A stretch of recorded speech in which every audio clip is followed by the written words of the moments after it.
신약 성경 누가복음 24장 44절에서 49절 말씀입니다.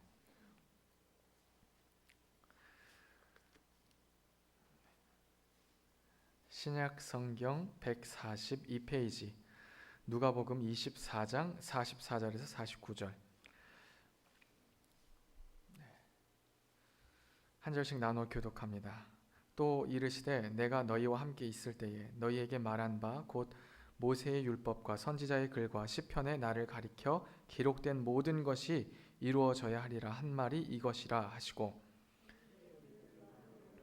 성경을 깨닫게 하시고 또 이르시되 이같이 그리스도가 고난을 받고 제3일에 죽은 자 가운데서 살아날 것과 또 그의 이름으로 죄사함을 받게 하는 회개가 예루살렘에서 시작하여 모든 족속에게 전파될 것이 기록되었으니 너희는 이 모든 일에 증인이라.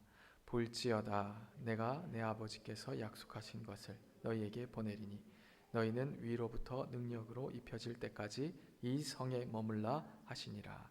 아멘. 오늘은 이 소그룹 리더 훈련이면서 동시에 부활절 말씀을 같이 증거하고자 합니다. 실패와 두려움 속에서 제자들은 완전히 실패했습니다. 그들이 정말 주님 따라갔고 주님 바라보면서 그들의 3년의 생활을 보냈는데 결국엔 그 모든 것이 실패했죠. 근데 저는 이 제자들의 모습을 보면서 나는 제자들만큼 할 수 있는가? 제자들은 예수님이 이 마태를 부르실 때에도 가자 하실 때 마태가 그것들을 다 버려두고 주님을 따라갔고 베드로와 그리고 세베대의 아들들도 마찬가지죠. 만선인 그 고깃배를 버려두고 진리이시고 생명의 길이신 예수 그리스도 앞에서 그가 나는 죄인입니다. 그렇게 고백하고 주님이 따라오라 할 때에 그가 다 버리고 따라갔다는 것이죠. 여러분 제자들에게 이 예수님은 정말 모든 것이었습니다. 우리가 그 제자들과 같이 동일한 부르심을 받았습니다. 그런데 우리는 우리의 일상 가운데에 이렇게 주님 앞에 내 모든 것을 내던지고 따라가고 있는가? 먼저 그 물음이 저에게 찾아왔습니다. 그때 제자들이 실패했지만 그 실패가 주님 안에서의 실패이기 때문에 정말 큰 의미가 있습니다. 저는 뭐 이렇게 카드놀이 잘 안 하고 그런데 예전에 저희 군대에 있을 때 그 후임 중에 한 명이 화투를 가지고 왔어요. 그래서 여러분 하실 줄 아는 분이 있는지 모르겠어요. 고돌이 아세요? 이렇게 저 그때 배워봤어요. 근데 거기에서 이제 세 명이 이렇게 죄송합니다. 세 명이 이렇게 치지 않습니까? 근데 거기서 고 하고 스탑 하는 게 있어요. 이게 저도 하도 오래전에 이제 안 쳐서 제 몇 점에 나는지 잘 생각이 안 나는데 몇 점이죠? 죄송합니다. 네. 근데 하여튼 이렇게 나는 때에 자신의 순서에 고 하면은 또 도는 거예요. 스탑 하면 이제 거기서 이제 자기가 그만큼만 따는 거죠. 근데 딱 자기의 패가 야 좋다. 그럼 고를 얼마나 자신 있게 외치는지 몰라요. 고 막 그래요. 그러다가 다른 한 사람이 뭔가 이렇게 좋은 패가 있으면 이제 그걸 전문 용어로 독박 그렇게 근데 여러분 우리의 삶에서 정말 올인할 수 있다는 용기, 정말 이 진리 되신 예수님 앞에 우리의 삶을 다 던질 수 있다고 하는 이 믿음의 부르심이 얼마나 감격스러운지 모릅니다. 여러분 우리는 그러한 선물을 받은 자입니다. 우리는 그러한 초대를 받은 자입니다. 이 세상에 많은 사람들이 있지만 정말 이 하나님의 초대는요 정말 소수예요. 모태에서부터 우리를 택하셨다. 여러분 수도 없이 이 말씀의 사람들은 하나님께서 우리를 택하신 그 은혜, 전적인 은혜에 대해서 이야기합니다. 그때 우리가 주님을 따라가다가 실패한 것이 오히려 그 실패가 우리에게 커다란 유익이 됩니다. 우리 그리스도인들은 정말 우리의 일상 가운데 실패를 마주할 때가 있죠. 어쩔 때는 이 육신의 질병으로 인해 실패를 맛보기도 하고, 누군가의 아픔, 나의 아픔의 실패를 맛보기도 하고. 근데 여러분, 중요한 것은 우리가 정말 영적으로 우리가 완전히 하나님 앞에 전적으로 부패하여 실패하였다는 것을 고백할 수 있는 용기가 필요합니다. 그리고 그것은 성령께서 우리를 비춰주실 때 가능한 거예요. 내가 정말 무익한 종이구나. 내가 정말 하나님의 은혜 없이는 내가 심판받을 자이구나. 여러분, 이러한 실패자의 모습을 하나님의 성령의 빛으로 비췄을 때 그것이 드러나서 알게 된 것이 축복입니다. 그래서 사도 바울이 이야기한 것처럼 자신이 박해자요, 비방자요, 폭력자라고 말한 것조차도 그가 이제는 하나님 앞에 하나님의 구원의 통로로 쓰임 받았기 때문에 그 모든 것들이 다 합력하여 선을 이루었다 말하게 되는 거죠. 그렇다 여러분, 지금 악하게 굴라는 말씀이 아닙니다. 우리의 실패조차도 하나님께서 그것을 영적으로 우리에게 완전한 무능과 연약함을 깨닫게 하실 때에 우리가 의지할 바가 하나님밖에 없음을 고백함으로, 그것이 우리가 실패와 두려움 속에서도 하나님을 만나고 하나님의 사람으로 새롭게 되는 원동력과 뿌리가 되는 거예요. 그래서 나의 과거도, 나의 약함도, 나의 쓴뿌리도 그것이 바뀌어 간증이 되게 하는 것입니다. 할렐루야. 도종환 시인의 흔들리지 않으며 피는 꽃이 어디 있을까? 저는 그 시를 읽으면서 참 마음에 어떻게 보면 세상 사람들에게는 그것이 잠시의 위안이겠지만 우리 그리스도인에게는 복음의 빛을 주는구나. 여러분, 우리 또한 우리가 이 땅에 살면서 흔들리며 피는 꽃과 같습니다. 하지만 그 흔들림의 중심의 뿌리에 예수 그리스도가 있으시기에 우리가 넘어졌다가도 다시 일어서며 주님을 향하여 필 수 있는 것이죠. 옆 사람에게 우리 이렇게 한번 선포합시다. 우리는 증인입니다. 우리는 간증의 주인공입니다. 여러분, 그러한 의미에서 제자들은 정말 실패를 맛보았어요. 온 마음 다해 올인해서 예수님 따라갔는데 예수님 정말 십자가에 달리실 때에 다 도망치고 두려워서 숨고, 우리가 읽은 본문은 아니지만 요한복음 20장 19절에 보면 그들이 언제 잡힐지 모르니까 정말 골방 같은 곳에 숨어 들어가서 문 빗장을 걸어둘고 덜덜덜 떨었던 것입니다. 우리나라도 일제 치하에 교회마다 문을 두드리면서 예배하는 사람들을 잡아다가 감옥에 끌고 가고, 신사 참배하지 않는 사람들, 그런 사람들은 끌어다가 고문하지 않았습니까? 영화 중에 증인이라고 하는 영화가 있습니다. 그 영화에 보면 일본의, 물론 가톨릭 영화지만 우리가 기독교 선교회 안에서 볼 수 있어요. 예수님을 부인하는 가장 첫 번째가 뭐였냐면 예수님의 얼굴이 그려져 있는 성화, 그 성화를 바닥에다 두고 교회에 있는 예배하는 사람들을 다 끌고 옵니다. 그래서 이 예수님의 얼굴을 밟고 지나가면 살려주고, 밟지 않고 있으면 총살하는 거예요. 거기에서 많은 사람들이 그 성화를 얼굴을 밟고 지나가고, 어떤 사람들은 예수님이 나를 부인하지 않으셨는데 내가 어떻게 그러냐 울면서 고난 가운데 고통 가운데 죽어갑니다. 죄송합니다. 그 영화의 제목이 침묵이에요. 침묵. 고난받는 성도들 가운데에 하나님은 어디 계신가? 근데 그 침묵인데 제자들은 정말 이 예수님의 고난 속에서, 예수님의 십자가 속에서 그들이 도망치고 숨어 있었던 것이죠. 부끄러운 모습이었습니다. 그런데 참 놀라운 일은, 감격스러운 일은 그러한 슬픔 가운데 있는 이들에게 부활의 주님께서 찾아오셨다는 것입니다. 여러분, 이것이 그들에게 얼마나 큰 위로와 힘이 되었겠습니까? 정말 실패를 맛본 그 사람에게, 정말 아무것도 남아있지 않은 그 사람에게 소망의 빛이 간다는 것. 아마 대학 입시한 학생들은 이 대학에 딱 입학을 요청하고 시험 결과 딱 나왔는데 합격 못했다 이렇게 통보가 오면 굉장히 마음에 실족이 되죠. 근데 그 다음날 전화가 와서 예비 1번인데 다시 붙었습니다. 와, 그러면 소리치는 거예요. 그러면 집 전체가 경사가 나는 것입니다. 실패했던 그 상황에서 그것이 역전되지 않습니까? 여러분, 제자들은요, 그것과 비교할 수 없는 감격이 그들에게 찾아왔습니다.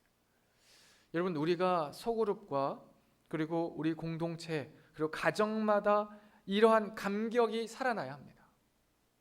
우리가 신앙생활 하다 보면 어느샌가 타성에 젖어서 어제 하던 것 그대로, 엊그제 했던 것 그대로, 지난주에 했던 것 그대로 그냥 했던 모습대로 흘러갈 때가 많아요. 그러다 보면 감격이 떨어지고 감사가 사라지고, 그런데 그러한 모습 속에서 영적으로 정말 민감하다 보면 내가 실패하고 있구나, 내가 실패했구나, 내가 한 달란트 받은 자처럼 하나님께 선물 받았는데 그 은혜를 땅바닥에 감추어 놓고 정말 게으르게 신앙생활했구나, 영적인 빛을 비춰주시는 거죠. 그때 우리가 깨달아 합니다. 그때 주님께서 우리를 회복시키실 때 먼저 하시는 일이 우리 안에 나의 죄됨을, 나의 연약함들을 밝혀내시고 하나님께서 여전히 우리와 함께 하심을 가르쳐 주신다. 내가 엎드린 그 자리에, 내가 예배하는 그 자리에, 내가 기도하는 그 자리에 하나님 함께 하신다. 우리 옆분에게 선포합시다. 예수님께서 함께 하신다. 예수님께서 함께 하십니다. 여러분, 제자들은요, 이 예수님의 함께 하심을 경험했습니다. 여러분, 부활의 주가 어떻게 그들에게 증거되고 오늘 우리에게 증거되는가? 여러분, 누군가가 부활절을 지내서 계란 하나라도 주면 이게 뭐예요? 부화절이에요. 여러분 잘 안 웃으시네요. 네. 부활절인데 계란만 주고 끝내면 부화절이 되는 거예요. 그렇죠? 근데 부활절이 뭐예요? 그러면 예수 그리스도께서 죽음에서 다시 살아나신 날이에요. 그걸 어떻게 믿을 수 있습니까? 이렇게 우리에게 물어볼 수 있단 말이에요. 우리가 뭐라고 증거해야 하는가? 우리는 몇 가지로 그들에게 설명해 줄 수 있어야 돼요. 첫 번째로 예수님 자신이 죽음에서 살아나실 것을 말씀하셨어요. 많은 이들이 당신이 하나님의 아들이시거든 그 표적을 보여주십시오. 그때 예수님 뭐라 말씀하셨습니까?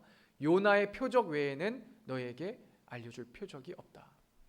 요나가 물고기 배에 3일 밤을 있다가 그가 나오지 않았습니까? 그것처럼 주님께서 제자들에게도 내가 인자가 십자가에서 고난당하고 죽어서 3일 후에 너희에게 다시 나타날 것을 그것을 증거하지 않으셨습니까? 그러니까 예수님 자신이 증거하셨어요. 그게 첫 번째입니다.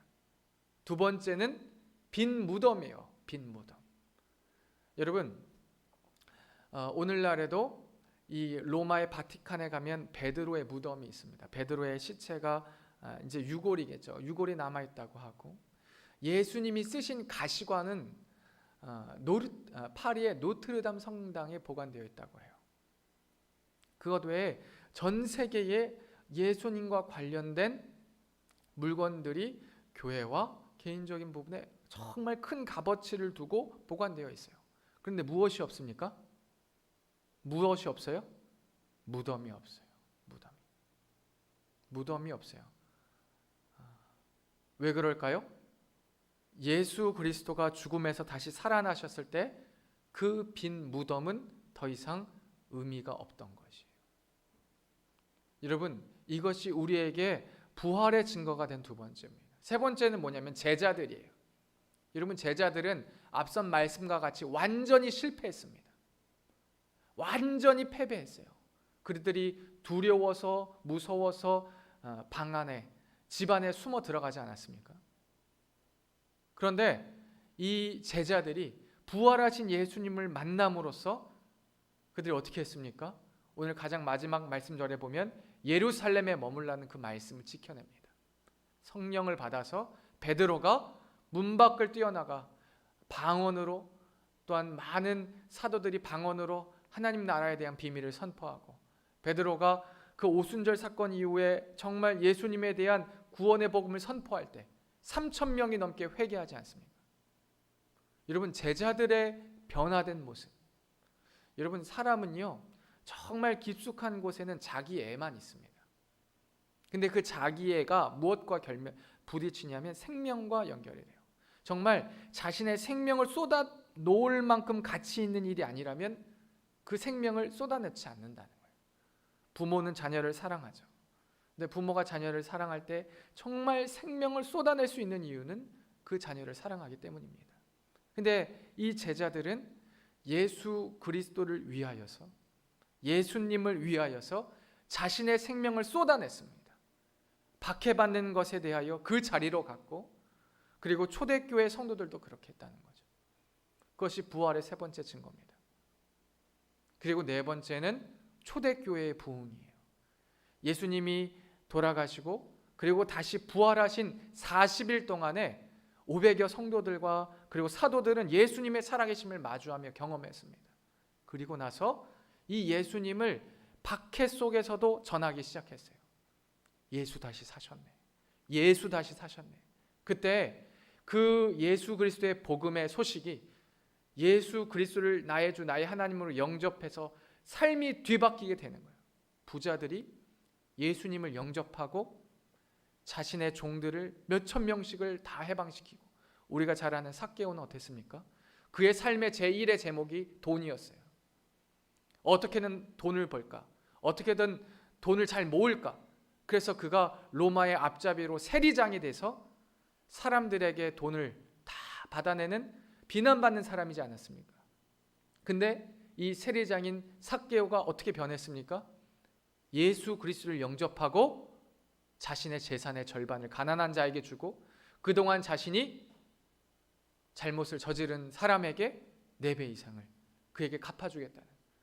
여러분, 예수 그리스도를 믿음으로 인해서 제일 이 욕심의 중심에 있는 돈에 대해서 놀랍게 변화가 일어나는 거예요. 삶의 변화가 일어나는 것입니다. 절망에 빠져 있는 사람들이 소망을 얻고, 감정적인 것으로 끝나는 것이 아니라 손과 발과 지갑으로 헌신하고, 그러다 보니까 이 초대교회가 부흥하기 시작했습니다. 박해 속에서도 정말 우리가 말로 다 할 수 없는, 상상조차 할 수 없는 고난과 정말 이 비참함들이 예수님이 승천하신 그때부터 300년간 있었어요. 그때 당시로 우리가 돌아간다면 한국 교회가 얼마나 예수 그리스도를 믿으며 따를까? 지금도 부활하신 예수님을 우리가 예배할 때, 소리내서 찬양할 때 그 누구도 박해하지 않는데, 이 시간에 경찰이 찾아와서 소리내서 찬양하는 사람들, 교회의 문을 걸어 잠그고 그런 사람들 다 끌고 간다면, 끌고 가는 것 끝나는 것이 아니라 내 가족까지도 고통을 주고, 북한처럼 내 재산을 몰수하거나 혹은 나를 정말 심각한 육체적인 고통까지로 준다면, 그 가운데 얼마나 예수 그리스도를 믿고자 하는 사람들이 있겠습니까? 근데 여러분, 초대교회는요, 들불처럼 번져갔다. 살아계신 부활하신 예수 그리스도를 만난 사람들이 그 뜨거움을 가지고 증거하고 변화되고, 증거하고 변화되고, 이 그리스도께서 함께 하신다는 이 믿음으로 초대교회 역사가 일어나면서 부흥이 일어났습니다. 여러분, 이것이 4가지 증거입니다. 그 외에도 많은 증거가 있는데 우리가 전할 수 있는 것은 이 4가지.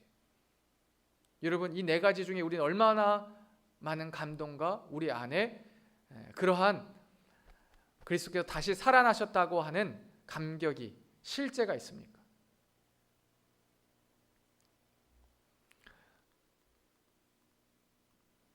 여러분, 우리 소그룹마다 이러한 증거가 있길 바라고, 그리고 두 번째는 말씀을 대우할 때 변화가 일어났습니다.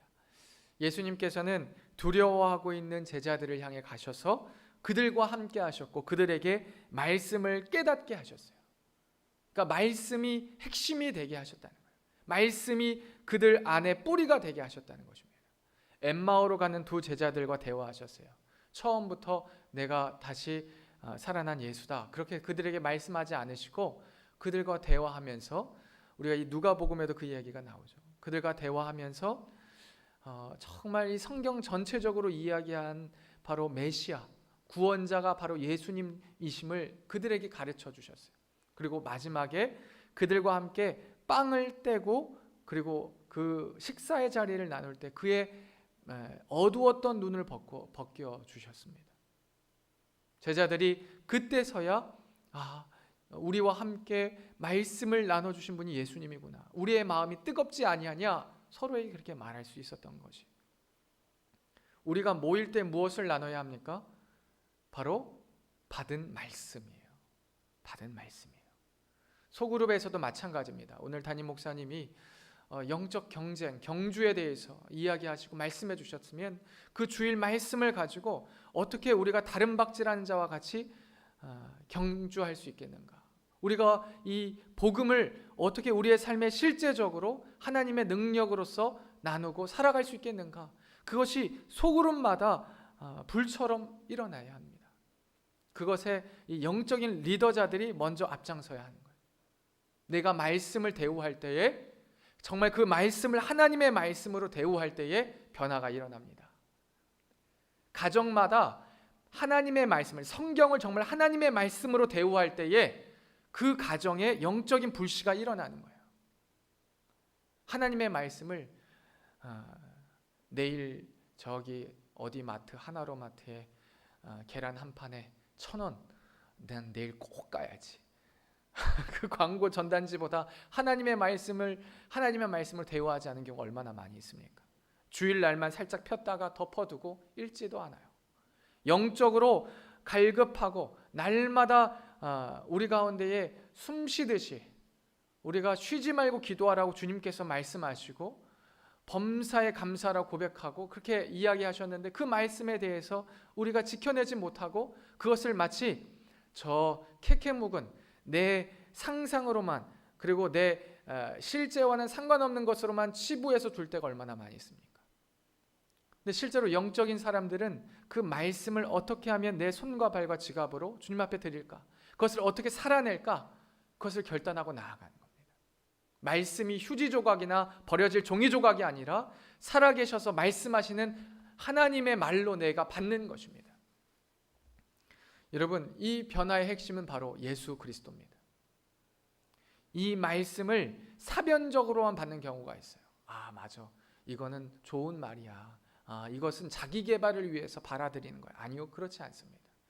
언제나 복음의 말씀, 하나님의 말씀은 예수 그리스도, 내가 십자가에서 죽어야 할 나의 죄에 대하여 깨닫게 하는 것입니다.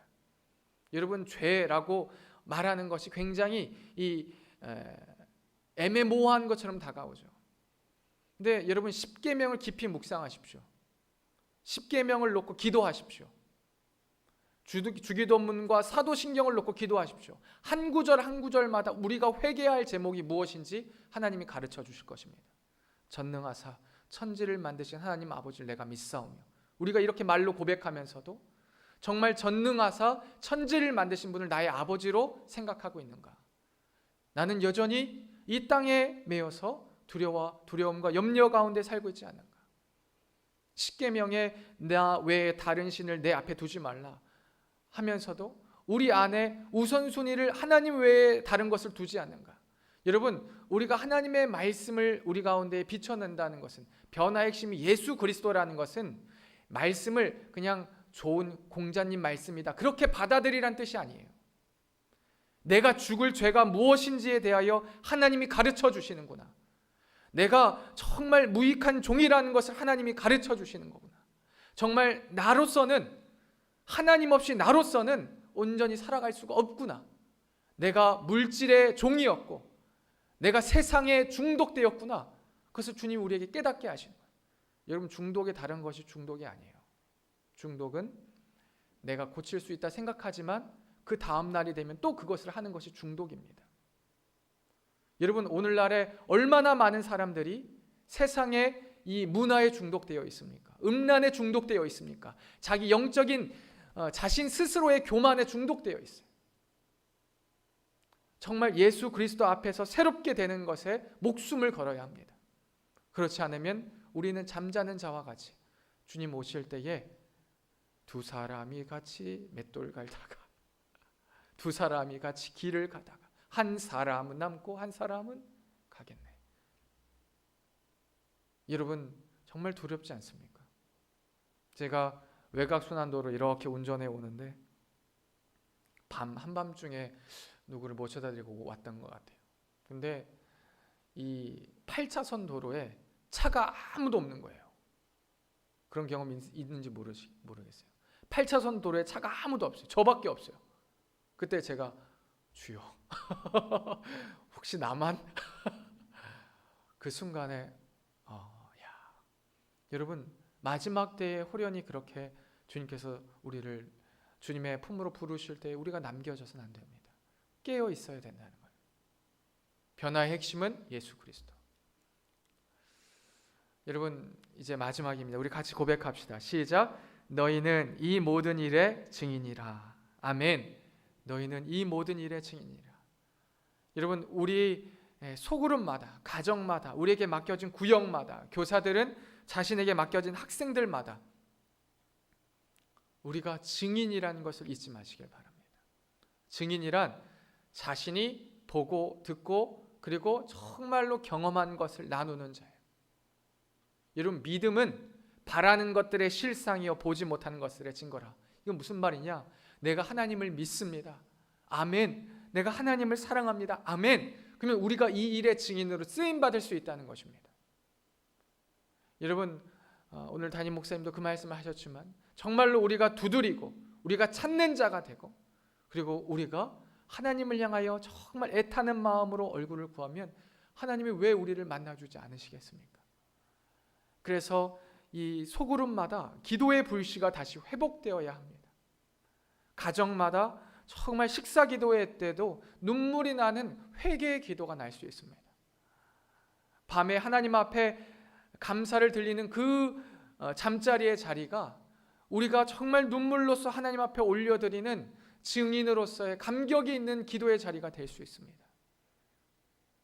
우리는 그렇게 하나님 앞에 증인으로 부름받은 자입니다. 사랑하는 여러분, 이 부활주의를 우리가 마주하면서 또한 우리의 가정과 소그룹을 생각하면서 내가 능력 없는 자가 아니라 주님께 부름받아서 지금 이 자리에 서 있음을 믿으시고 가정마다, 일터마다, 공동체마다 하나님의 증인으로 쓰임받길 축복합니다. 우리 이 시간 함께 찬양하고 기도하겠습니다.